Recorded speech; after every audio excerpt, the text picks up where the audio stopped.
Hey guys, it's happening. For the first time in 6 years, I am heading back to Scotland and I am going back for my sister's wedding, yay, which is in June. Yeah, and we're going back for 6 weeks. 6 weeks in June. Yeah, let's try and prepare this garden so that I don't just come back to a crispy mess.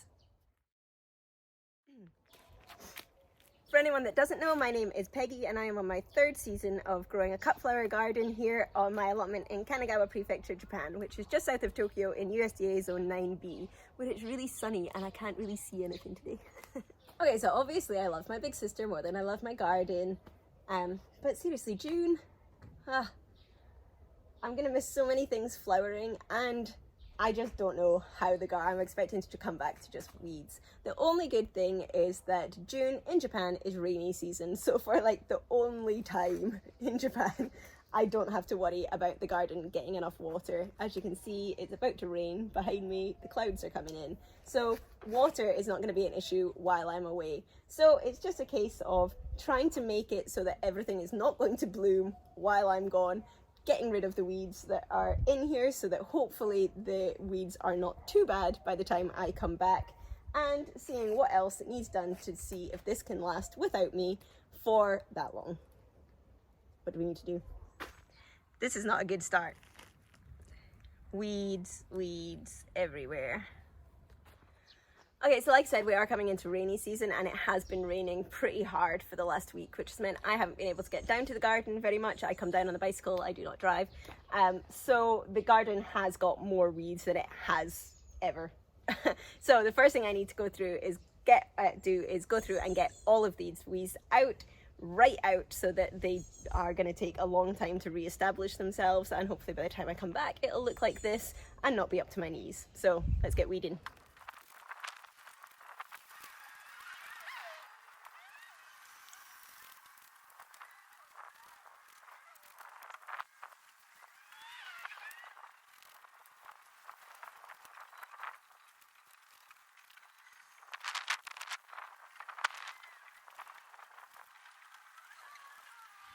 Whew. Okay, I am hot, sweaty, dirty and mosquito bitten, but the garden is weeded, yay! So what am I doing next? If you watched my spring review video, which I'll put a link to below, you'll know that I did not like my sweet pea and I'm gonna get rid of them. So next I am gonna pull those out.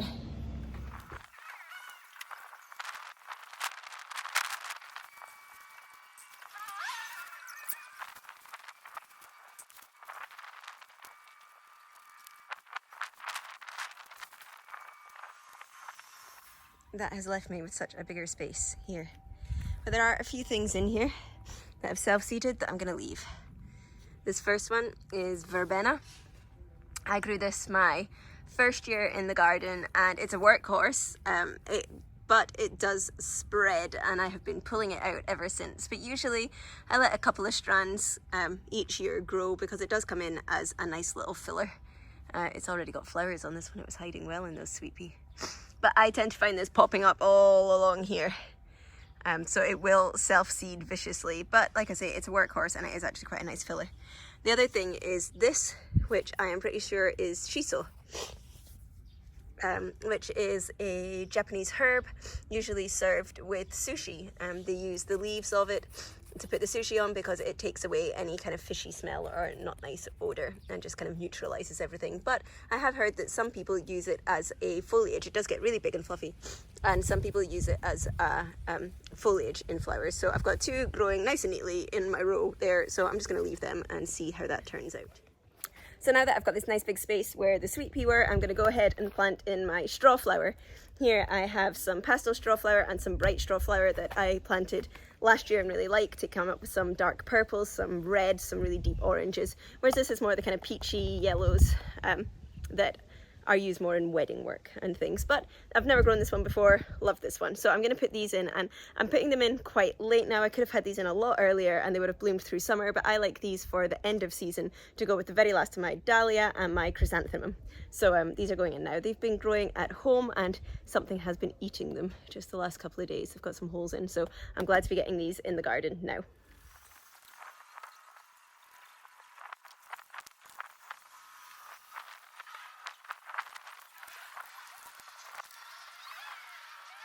Okay, straw flower in. I took the stakes from my sweet pea and put them into my dahlia. I do not usually individually stake my dahlia, but I have the stakes and I have nowhere to put them. So they are now in there with the dahlia. So my last thing to do today is to cut the flowers that are blooming, and then I will come back tomorrow and do a few more other jobs.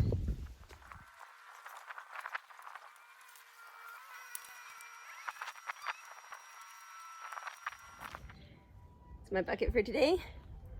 Got some poppies, some Ami, which is actually self-seeded itself, and I'm really happy about it. And I've cut it too early, but that's because it's just not going to come in time, and it does open up a little bit more in the vase, so it's either take it like this or miss it completely. So I'll take it like this. My snapdragons and the very last of the anemone in there as well. So let's get these home and I'll come back down tomorrow. Okay, so here at home I have been making some compost tea, getting this ready to be putting on the garden for me going away. I do not have the space here to make my own compost, so I bought some really nice high quality organic compost which I got online and was delivered, and I use this just a little bit in this kind of mesh net. I put it in a bucket with some water that has been dechlorinated, which just means you've let it sit for a day to let all the chlorine come out of it. And then I put a little fish tank bubbler in here. So that has been in this bucket bubbling away for about a day and a half now.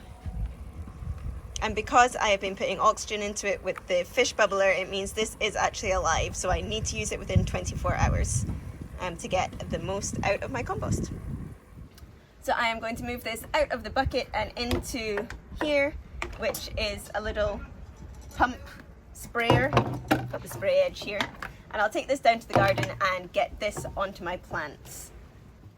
Okay, so I am now back down on the allotment and I have to get this finished because I am leaving in 2 days. So what am I going to do? I am going to be away for 5.5 weeks, which means anything that is near blooming now I'm gonna miss, and things that are cut and come again I do not want to miss. So the likes of my snapdragon and my dahlia, which means I am gonna go through now and give them a hard chop.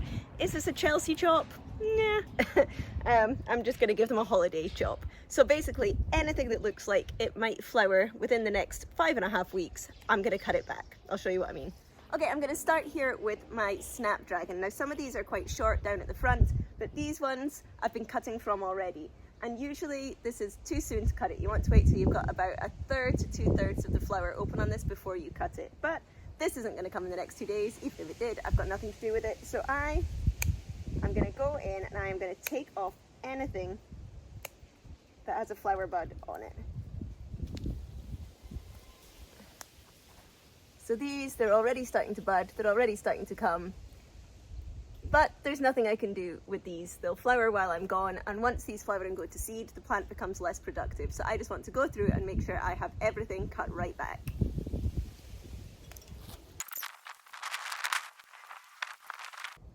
Even the teeny tiny little ones are coming off.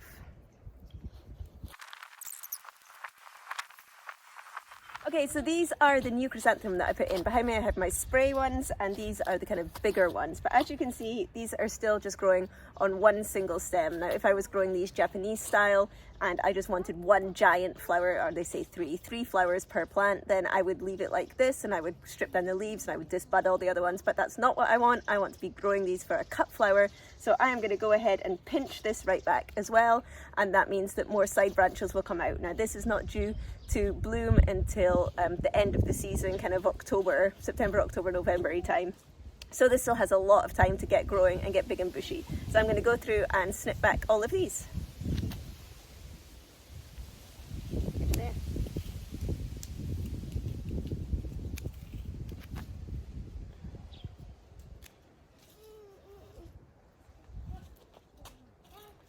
I already snipped that one, and you can see how much bigger and bushier it is compared to the others. So now all of my snapdragon have been cut right back, so there are no flowering heads on them at all. And hopefully when I return, they'll give me a nice big strong second flush. And my chrysanthemum are pinched out as well.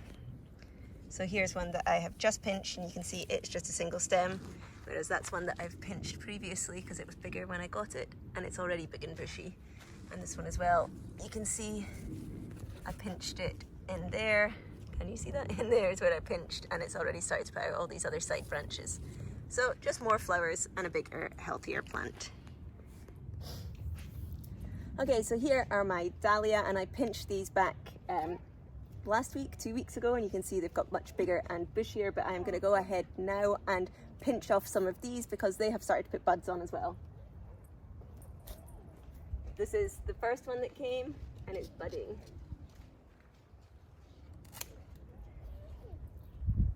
You can see that's getting ready to give me out flowers, and I don't want them yet, but I've still cut it on a nice long stem to promote the growth of big long stems again.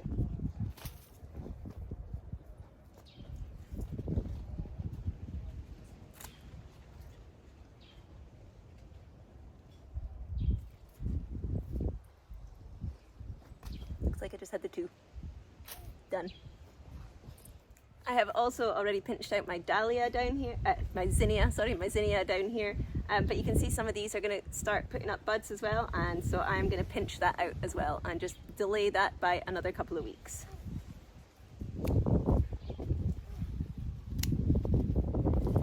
And then behind my zinnia I have some sunflower that I planted. I chose these ones specifically because they were only supposed to grow a metre high. I'm short, but I'm not a metre, come on now. These are already getting really big, and they are starting to shade out my zinnia underneath, which I'm not very happy about.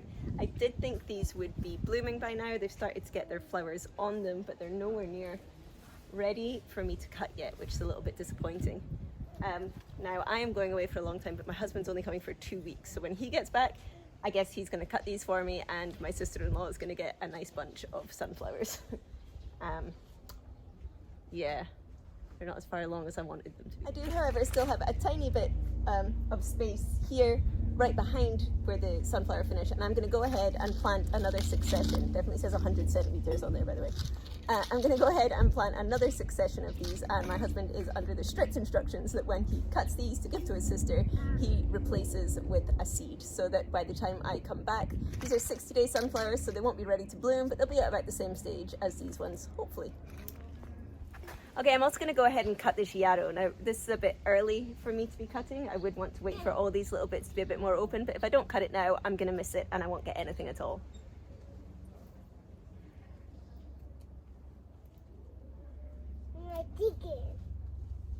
My first cut of Achillea. It's pretty.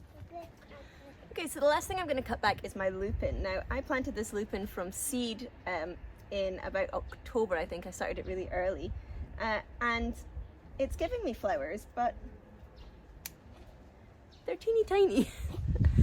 And I did wonder if I'd bought the wrong type of lupin, and maybe I had bought dwarf lupin instead of normal ones, but I checked my packet again and I haven't, and I think it's just because it's the first year, and these are a perennial, and these are the first flowers to come on it, so I've kind of been slowly deadheading them as they come up. And I'm going to go ahead and again just give these a real chop back. Now, I might be doing myself a disservice. This might actually stop them producing any flower this year, but it means that they'll be putting their energy into creating roots instead of creating more flowers and then seeds while I'm gone. So I'm going to go ahead and pinch these out and hope that maybe they flower for me later in the season. Maybe? If you've grown lupin before, tell me, is this normal for the first year? Should I just leave them to flower, or are they going to give me better, bigger, kind of more standard lupin later in the season? For now though, I'm just going to cut them back. I love these. I'm going to leave the rest of those in there like that though, and just hope that I come back to lots of big fat poppy heads. Best thing about poppies. And then I can cut those back and use them in dried arrangements. And I don't want to cut these back either because I like that they're shading my gladiola a bit. I was expecting my gladiola to start coming through. I've already had one, but the rest seem to be a long way behind, and I'm thinking that if I leave them kind of being shaded out by the poppy, then it'll slow their growth, so hopefully I won't miss them all. And then when I come back, I can cut the poppy down, the glads should be coming, and I can get them all cut back, and then this is where I will be putting my African marigold. But for now, poppy seed heads. Yay. I'm a bit torn about what to do with this Ami. I mean, it's so close to being ready, that I'm tempted to cut it and try and dry it, but I just think it's a little bit too early. There's more down here, but I think it's just too early. Now, I didn't actually plant this. I've tried to plant it. I wanted to plant more, but I just didn't. The first year I planted it, I didn't really get that much from it. This one's looking much bigger and much healthier, but that means that it has actually seeded itself. So I think I am actually just going to leave this, and if these guys go to seed and spread about and I end up with more of it next year, bonus. But yeah, I think I'm just going to have to cut my losses this time and say I'm not going to get it this year unless it's still going strong in 5.5 weeks maybe. But if not, then maybe it'll reseed itself around the garden. My Daucus dara over here, which I thought was almost dead, has come back to life. And I'm hoping that it will just be coming into flower when I come back and that I'm not going to miss that either.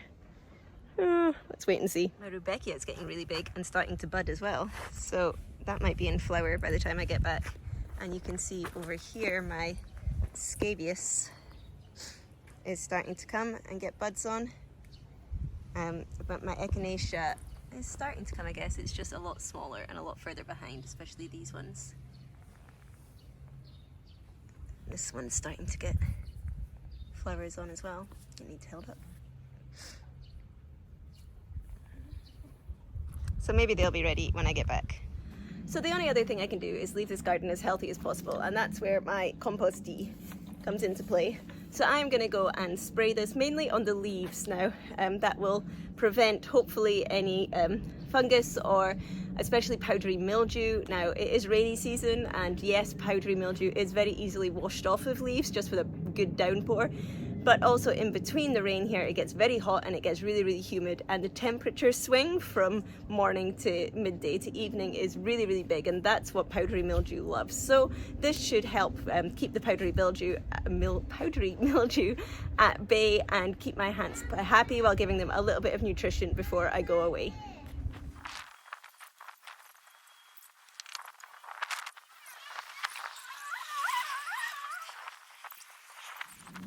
And that is me. That is as much as I can do to try and get this garden ready. I've cut everything back, I've weeded it out, I've replanted things so that I can keep my successions going. I have pinched things that need to be pinched, and I've given it all a nice good foliar feed.